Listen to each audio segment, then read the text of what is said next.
नमस्कार, आप सभी का स्वागत करते हैं इस कार्यक्रम में। जैसे कि आपको मालूम है चंद्रयान 3 लॉन्च हो चुका है, वो धीरे-धीरे चंद्रमा की ओर बढ़ रहा है पृथ्वी का परिक्रमा को समाप्त करके। तो आज हम बात करेंगे propulsion मॉड्यूल के बारे में और बात करेंगे जो बहुत सी चर्चा भी हो रही है ट्रांसलूनर इंजेक्शन के बारे में। तो हमारे साथ में मौजूद है साकेत सिंह कौरव सर, जो कि project coordinator regional science centre Bhopal का। तो सर आपको स्वागत करते हैं कार्यक्रम में और हम जानना चाहते हैं तो 3 मॉड्यूल शामिल है, लैंडर मॉड्यूल, रोवर मॉड्यूल और एक मॉड्यूल है प्रपल्सन मॉड्यूल जो चांद को कैरी करके लेगा पृथ्वी से चंद्रमा की कक्षा की ओर। तो प्रपल्सन मॉड्यूल का भूमिका क्या है, थोड़ा सा संक्षिप्त में जानकारी दीजिए। श्री एनबी साहू, आपने बहुत बेहतर बातों को रखा है और हमारे पूरे दर्शकों को और हमारे विजिटर्स को जो इस सीरीज़ के माध्यम से हमें जुड़ रहे हैं, तो सबसे पहले तो हमारी पूरी टीम की तरफ से, हम रीजनल साइंस सेंटर के पूरी टीम की तरफ से आप सबको बहुत बहुत धन्यवाद देते हैं कि आप हमारे इन एपिसोड्स को बहुत ही सराह रहे हैं और एक बड़ी संख्या में इन्हें देख रहे हैं। तो आप कृपया हमें देखना ना भूलें। हमारी फेसबुक पेज पर भी ये प्रोग्राम आ रहा है और यूट्यूब चैनल पर भी है। आप फॉलो एंड सब्सक्राइब जरूर करें, जहाँ पर भी हैं, इंस्टा पर भी अगर हमें फॉलो कर रहे हैं। तो जैसे कि आपने सवाल रखा, बहुत ही महत्वपूर्ण सवाल है। जब हमारा चंद्रयान 3 स्पेसक्राफ्ट, जो कि एक कॉम्बिनेशन है, उसका एक लूनर मॉड्यूल है और उसके ऊपर एक प्रोपल्सन मॉड्यूल है। लूनर मॉड्यूल, प्रोपल्सन मॉड्यूल दोनों मिलते हैं, जिससे कम्प्लीटली चंद्रयान स्पेसक्राफ्ट है, जो कि अभी हमारे चांद के जाने वाली रास्ते में है। अब आपने पूछा कि प्रोपल्सन मॉड्यूल की क्या भूमिका है, यानी कि या ये क्या कर क्या रहा है। तो जैसे ही हमारे रॉकेट ने GSLV Mark 3, जो LMV जिसे हम कहते हैं पावरफुल रॉकेट है इसरो का, उसने जैसे ही इसको अर्थ की ऑर्बिट में प्रक्षेपित किया, इसने फिर चक्कर लगाते हुए एक ऐसी हाईली इलिप्टिकल ऑर्बिट अचीव की और उसके बाद 31 जुलाई की रात को, यानी 1 अगस्त जब लगा, तो वो ऐसे महत्वपूर्ण क्षण थे दुनिया के स्पेस इंजीनियरिंग के इतिहास में, जब कोई भी स्पेसक्राफ्ट पहली बार एस्केप वेलोसिटी अचीव करते हुए पृथ्वी की कक्षा को छोड़ता है। भारत के लिए ये अद्भुत क्षण चंद्रयान 1 के समय मिले। फिर मंगलयान के टाइम पे भी हमने ये अनुभव किया, जब हम अपनी पृथ्वी की कक्षा को छोड़ते हैं तब एक चुनौतीपूर्ण यात्रा शुरू होती है। फिर चंद्रयान 2 के समय हुआ वो माहौल, और अब चंद्रयान 3, यानी चंद्रयान 3 को यहाँ से लूनर ऑर्बिट तक ले जाने के लिए कमाल का जो पूरा मैनूवरिंग है ऑर्बिट की, उसको कोर्स करेक्शन है, ये कौन करेगा? ये स्पेसक्राफ्ट करने वाला है। उसका भाग का नाम है प्रोपल्सन मॉड्यूल। प्रोपल्सन यानी कि इसमें जो इंजन है, जिस तरीके से दहन होते हुए वो पीछे की तरफ इंजेक्ट कर रहा है और ये आगे की तरफ आगे चलने की गति, जी हाँ, बढ़ते चला जा रहा है। तो जो इंजेक्शन है, और ये साथ में कमाल की बात यह है कि ये अभी अपने एक स्लिंग शॉट इफेक्ट कहते हैं, यानी कि जो अर्थ की ग्रेविटेशनल एनर्जी है उसको ये अचीव करते हुए पलायन वेग को अचीव कर लिया है इसने, और ये इसके वेलोसिटी के माध्यम से ये उतनी गति, जो कि लगभग 11.2 किलोमीटर पर सेकेंड है, तो उस गति से ये भाग रहा है। और इतना अच्छा ये प्लानिंग तैयार की गई है, यानी इस पूरे ऑर्केस्ट्रा में ये ध्यान रखा गया है कि जब ये वे चंद्रयान 3 कंप्लीट स्पेसक्राफ्ट हमारी अर्थ की ऑर्बिट में आता है और जिस दिन इसको ट्रांसल्यूनर इंजेक्शन के लिए प्रक्षेपित किया जाता है, यानी ट्रांसफर किया जाता है लूनर इंजेक्शन ऑर्बिट के लिए, तो वो प्लेन और मून का वो ऑर्बिट का प्लेन सेम होना चाहिए, ताकि ये जर्नी यहाँ से शुरू होगी और लूनर ऑर्बिट तक पहुँचेगी। तो जो लगभग 5 अगस्त को ये पहुँच जाएगा। तो लोग सोच रहे होंगे कि 14 जुलाई को छोड़ा गया, अभी भी चल रहा है। अभी अगर ये 31 अगस्त की रात को अर्थ की कक्षा से बाहर निकलते चांद की तरफ जा रहा है और ये 4-5 दिन में ही पहुँच गया, तो फिर भी 23 अगस्त को क्यों उतरेगा ये? तो बहुत सारे कौतूहल हैं। हम आगे के एपिसोड्स में इनसे के जवाब देने का प्रयास करेंगे, पर आप हमारी यूट्यूब चैनल को सब्सक्राइब जरूर करिएगा, लाइक करिएगा और आपके अपने प्रश्नों को जरूर हमसे साझा करिए। तो प्रोपल्सन मॉड्यूल में ईंधन है, इसको लैंडर को ले जाने का बड़ा काम दिया गया है कि बराबर ये एक स्टेबल ऑर्बिट में पहुंचा दे चांद के, और वो है 100 किलोमीटर बाय 100 किलोमीटर, यानी चांद के चारों तरफ 100 किलोमीटर की जो एक ऑलमोस्ट सर्कुलर ऑर्बिट होगी। जब ये ऑर्बिट अचीव कर लेगा ये पूरा स्पेसक्राफ्ट, तो फिर जो प्लान डेट है, शेड्यूल डेट है, कि उसको वहाँ से प्रोपल्सन मॉड्यूल से स्पेसक्राफ्ट लैंडर को डिटैच कर दिया जाएगा। फिर एक प्रोजेक्टाइल मोशन की तरह ये फॉलो करते हुए एक प्री डिसाइडेड लोकेशन है साउथ पोल पे, जो कि हमने अपने प्रीवियस एपिसोड्स में भी कहा है, जो कि 69 डिग्री साउथ और 32 डिग्री ईस्ट के उस बहुत बड़े 1 किलोमीटर बाय 1 किलोमीटर एक्लिप्स में सॉफ्ट लैंडिंग करना। जी सॉफ्ट लैंडिंग करेगा। वो एक अपने आप में चुनौती, और आगे भी हम उस पर कच करेंगे। तो प्रोपल्सन मॉड्यूल बहुत ज़रूरी है, ये ले जाने के लिए एक बस की तरह, एक ट्रक की तरह काम भी कर रहा है। साथ में एक इसमें ऑनबोर्ड साइंटिफिक एक्सपेरिमेंट भी जा रहा है, जो पृथ्वी को चांद की ऑर्बिट से देखते हुए अध्ययन करेगा उसको। और हमारी अर्थ पे अगर आप अंतरिक्ष में पहुंचते हैं तो इस समय जीवन कहाँ फल फूल रहा है, हमारी पृथ्वी पर। तो पृथ्वी पे अगर जीवन है तो उसका जो बायो सिग्नेचर है, उसके जो स्पेक्ट्रल एनालिसिस है, उनको बेहतर समझने के लिए हमें चांद की अगर कक्षा से हम उसका अध्ययन कर पाएंगे। तो देखिए, चंद्रयान 3 के इस अभियान में प्रोपल्सन मॉड्यूल को एक बहुत बड़ी जिम्मेदारी की गई है कि जो हम लाइफ की तलाश कर रहे हैं अंतरिक्ष में, हमारी गैलेक्सी में बाकी तारों के जो ग्रह हैं उनके इर्द गिर्द घूम रहे हैं, तो हम ये कोशिश कर रहे हैं क्या वहाँ पर जीवन है। तो इसकी तलाश के प्रश्न की यात्रा में ये एक एक्सपेरिमेंट इसरो बहुत बेहतर करने जा रहा है। लेकिन डिटैच होने के बाद ये ऑर्बिट करता रहेगा, अपने काम करेगा।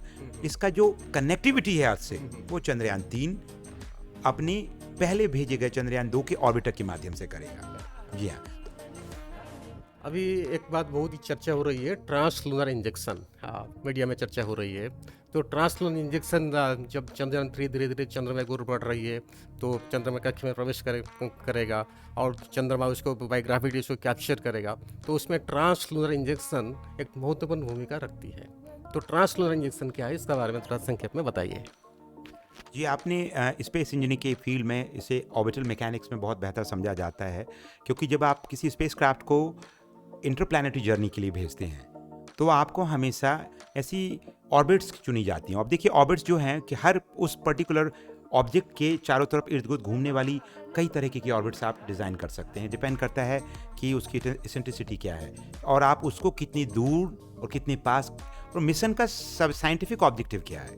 तो जब आप दूसरे स्पेसक्राफ्ट के माध्यम से अगर आप जाना चाहते हैं तो आपके लिए आप समझ लीजिए इसमें वो दूसरा स्पेसक्राफ्ट हमारे चंद्रयान के पूरे सेटअप में प्रोपल्सन मॉड्यूल भी कह सकते हैं, क्योंकि आपके लैंडर को ले जा रहा है ये। तो लूनर ऑर्बिट इंसर्शन जो होने वाला है वो एक बड़ा कमाल की प्रक्रिया होगी कि चांद अपनी ऑर्बिट में कैप्चर करेगा। परंतु अगर मेरे पीछे का एनिमेशन है जो अभी अर्थ की ऑर्बिट्स में दिखाया जा रहा है कि अर्थ के चारों तरफ घूम रहा है एक स्पेसक्राफ्ट, है ना, ग्रीन सा आपको दिख रहा होगा ऑर्बिट अरेंजमेंट। तो आप देखेंगे कि अर्थ सेंटर में है और चारों तरफ एक चक्कर लगा रहा है स्पेसक्राफ्ट। वो धीरे धीरे एक ऐसा अचीव कर रहा है, हाईली एलिप्टिकल ऑर्बिट अचीव कर रहा है, और एक समय ऐसा आएगा कि वो उस ऑर्बिट को मैक्सिमम एलिप्टिकल ऑर्बिट अचीव करके फिर जैसे ही अर्थ के पास आएगा, जिसे हम अपोजी कहते हैं, और पेरिजी 2 पॉइंट होते हैं जो चांद जो पृथ्वी से दूर का बिंदु है और पृथ्वी से पास का बिंदु है उस इलेप्टिकल ऑर्बिट में। तो जो पेरिजी है, पास का बिंदु है उस स्पेसक्राफ्ट, वहाँ फाइनल फायरिंग हुई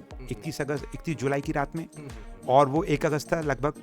तो उस दिन इसने एक बड़ी ऑर्बिट जिसे हम ट्रांसल्यूनर यानी ट्रांसफर इन लूनर ऑर्बिट के लिए जो रास्ता है, जिसे हम इसके वेलोसिटी के माध्यम से, बहुत ही लंबी रास्ता है, बिल्कुल बहुत ही लंबे रास्ता है। 3,84,000 किलोमीटर दूर। जी हाँ, आप जो बता रहे हैं वो औसतन नंबर है 3,84,000, यानी कि एवरेज वैल्यू है हमारी पृथ्वी और चांद के बीच की दूरी का। और आप देखिए, ये घुमाते घुमाते घुमाते हमने इतनी वेलोसिटी अचीव कर ली है कि अब हम कम ईंधन से, हमारे ऑनबोर्ड स्पेसक्राफ्ट में जो फ्यूल है, इवन हमारे जो प्रोपल्सन मॉड्यूल को फ्यूल को कम खर्च किए बिना हम उस एनर्जी के साथ ट्रांसफर हो रहे हैं।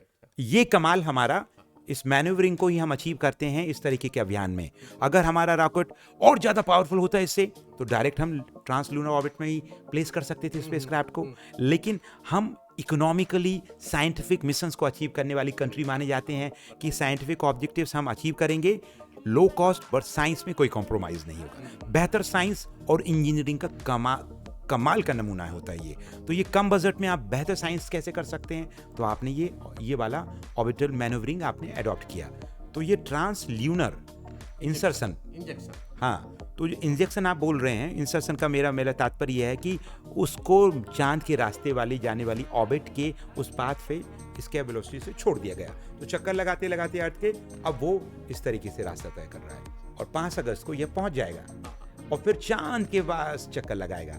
अब अगले एनिमेशन में आप देख रहे होंगे कि चांद की ऑर्बिट में जब पहुंचते हैं भाई साहब, तो वो जो दिन है ना, सुख बुगाहट वाला रहता है इंजीनियर्स के लिए, साइंटिस्ट के लिए, क्योंकि अर्थ की ग्रेविटी से तो आप बाहर चले गए। हम मेनली की बातें करें, आप फिर भी ग्रेविटी के प्रभाव में तो हैं, क्योंकि आप चांद के पास भी जा रहे हैं तो अर्थ की ग्रेविटी तो धीरे धीरे मिनिमल हो रही है, लेकिन चांद की ग्रेविटी आपके ऊपर भारी हो रही है। तो उस समय आपको लूनर ऑर्बिट इंसर्शन।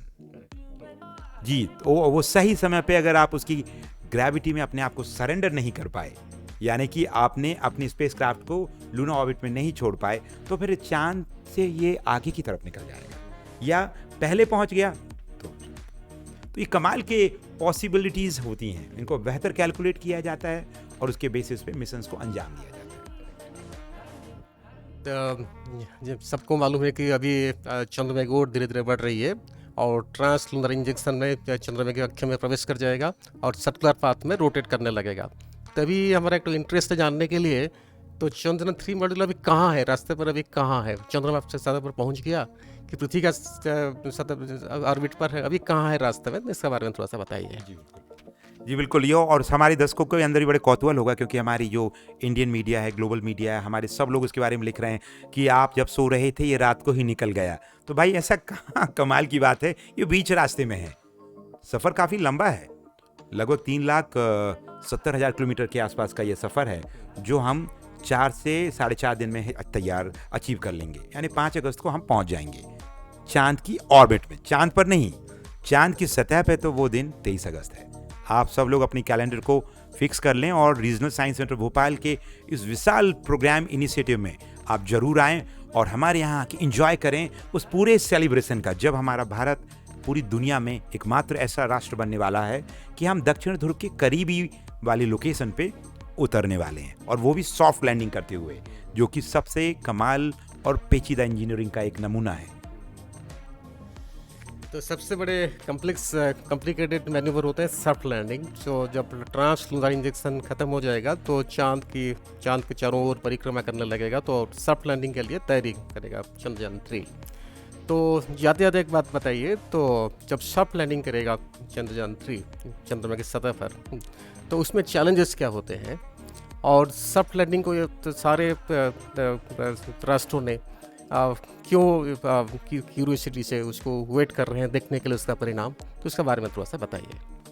जी बिल्कुल, हम और आप सब विज्ञान केंद्र से जुड़े हुए लोग हैं। हमारा हमेशा ये रुचि रहती है कि हम लोगों में, बच्चों में बहुत पारदर्शिता के साथ, एक परस्पर संवाद के साथ इंटरेस्ट पैदा हो सके। यही रीजनल साइंस सेंटर भोपाल का भी इनिशिएटिव है कि आप बोल रहे हैं सॉफ्ट लैंडिंग। अब बहुत से लोग सोच रहे होंगे ये हार्ड लैंडिंग, सॉफ्ट लैंडिंग क्या है?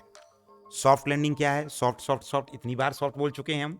भाई सॉफ्ट लैंडिंग कोई वो मखमली गद्दे की तरह लैंडिंग नहीं है। ये कमाल की रॉकेटरी का एक हिस्सा है कि इसमें छोटे छोटे जो रेट्रो रॉकेट्स लगे हुए हैं स्पेसक्राफ्ट के लैंडर मॉड्यूल में भी। जब वो उतरेगा 23 अगस्त को, तो अब देखिए, जब आप वेलोसिटी आपकी धीरे धीरे आपको कम करना पड़ेगी ताकि इम्पैक्ट जो है वो क्रैश लैंडिंग की तरह ना हो जाए। तो आपको अलग अलग मैनेवरिंग करने के बाद आपकी इस तरीके से रॉकेट इंजन डिज़ाइन है कि स्पीड को कंट्रोल कर सकें, मिड कोर्स करेक्शन कर सकें। तो मैक्सिमम वेलोसिटी से धीरे धीरे आपको इतनी कम वेलोसिटी कर देना है कि hard breaking and soft breaking. तो शुरू में तो आप सॉफ्ट ब्रेकिंग यूज़ करते हैं और बाद में हार्ड ब्रेकिंग, ताकि एकदम से। और ये बात वैसे ही है कि अचानक आप गाड़ी चला रहे हैं और सामने एक गाड़ी आ रही है और आप अचानक देखते हैं कि सामने गाड़ी अचानक आ गई है, तो आपको हार्ड ब्रेकिंग करना ही पड़ती है, नहीं तो क्या होगा नतीजा वो आप समझ गए होंगे। तो इसलिए ये हार्ड ब्रेकिंग कॉन्सेप्ट इतना क्रिटिकल है, पूरी दुनिया की नज़र है, क्योंकि अधिकतर राष्ट्र जो अंतरिक्ष दुनिया में सिरमौर हैं वो इन्हीं पलों में असफलता कह सकते हैं आप उसको एक व्यापक स्तर पर अंतरिक्ष दुनिया में असफलता कुछ नहीं होती, क्योंकि हर एक मिशन, हर एक लर्निंग हमें हर मिशन से मिलती है। तो हमेशा हम बेहतर समझते हैं। जी, चंद्रयान 2 में मैं कहूँगा कि ये पार्शियल असफल रहा और अधिकतर ये सफल रहा है। हम लैंडर को नहीं उतार पाए क्योंकि हम उस समय लैंडिंग मैकेनिज्म में हमारी जो भी कमियां रहीं उसको हमने बेहतर समझा। चंद्रयान 2 का ऑर्बिटर आज भी काम कर रहा है और वो पूरे उसके ऑनबोर्ड साइंटिफिक इंस्ट्रूमेंट, जितने तो प्रोपल्शन मॉड्यूल चंद्रयान 3 में नहीं है, वो पूरा साइंस कर रहे हैं। और उसने इतनी अच्छी इमेजिंग की है, इतनी अच्छी ग्राफिक्स तैयार किया है पूरे पोलर रीजन्स के ऑर्बिट्स के साथ साथ सतह का, कि उस पूरी इमेजरी का इस्तेमाल ऑनबोर्ड कैमरा जो है लैंडर का, वो रियल टाइम में एनालिसिस करने में इस्तेमाल कर रहा है। तो ये कमाल का अद्भुत है कार्यक्रम है कि ये सॉफ्ट लैंडिंग जब हो जाएगी तो भारत वो चौथा राष्ट्र होगा कि जो इस टेक्नोलॉजी से चांद पे सॉफ्ट लैंडिंग करते हुए उतर जाएगा, परंतु दक्षिण ध्रुव पे यानी साउथ पोल पे जाने वाला पहला राष्ट्र है। तो मुझे लगता है आप और हम दोनों मिलकर आज इस कार्यक्रम में यहीं विदा लेते हैं और हमारे दर्शकों से ये हम कहते हैं कि आपके मन में जो भी कौतूहल जुड़ा है चंद्रयान 3 से या हमारे विज्ञान केंद्र से जुड़ा, तो आप बिल्कुल इस यात्रा में हमारे साथ साथी बनने से ना चूकें। रीजनल साइंस सेंटर भोपाल आएँ, हमारे यहाँ चंद्रयान 3 का मॉड्यूल भी है, उस पर हम गाइडेड टूर भी दे रहे हैं, और 23 अगस्त को आप लाइव सॉफ्ट लर्निंग प्रोग्राम के उत्सव में हमारे साथ भाग लें। आपके मन में जुड़ रहे या उठ रहे सवालों के जवाबों के लिए हम पूरा प्रयास करेंगे कि हम आपको दे पाएँ। तो हमारी पूरी टीम की तरफ से, मेरी तरफ से भी आपको बहुत बहुत धन्यवाद हमसे जुड़ने के लिए। पर मैं यही कहूँगा कि हमारे सोशल मीडिया हैंडल्स को फॉलो करें, सब्सक्राइबर्स हमारे बढ़ें, यही हमारी आपसे आशा है कि यूट्यूब चैनल को आप हमें बहुत सपोर्ट करेंगे, फेसबुक को भी करेंगे, इंस्टा को भी करेंगे, और जो आप हमें देख रहे हैं इसके पीछे एक बहुत बड़ी टीम है जो इन सब प्रोग्राम्स को आप तक लेके पहुंचती है। तो हमारी पूरी टीम की तरफ से बहुत बहुत धन्यवाद, और बहुत जल्द हम मिलेंगे। आपकी तरफ से भी आप कुछ कहना चाहेंगे? आगे हम बहुत सारे प्रोग्राम करेंगे। चंद्रयान 3 जब लैंडिंग करेगा हम उनका सतह पर कुछ प्रोग्राम करेंगे, और बच्चों के लिए बीच में कुछ प्रोग्राम करेंगे। सॉफ्ट लर्निंग कैसे होता है, मैकेनिज्म भी हम प्रैक्टिकल करके डेमोन्स्ट्रेट करते रहेंगे। हमारे साथ में जुड़ के रहिए और ये सब जानकारी का लाभ उठाइए। नमस्ते, धन्यवाद।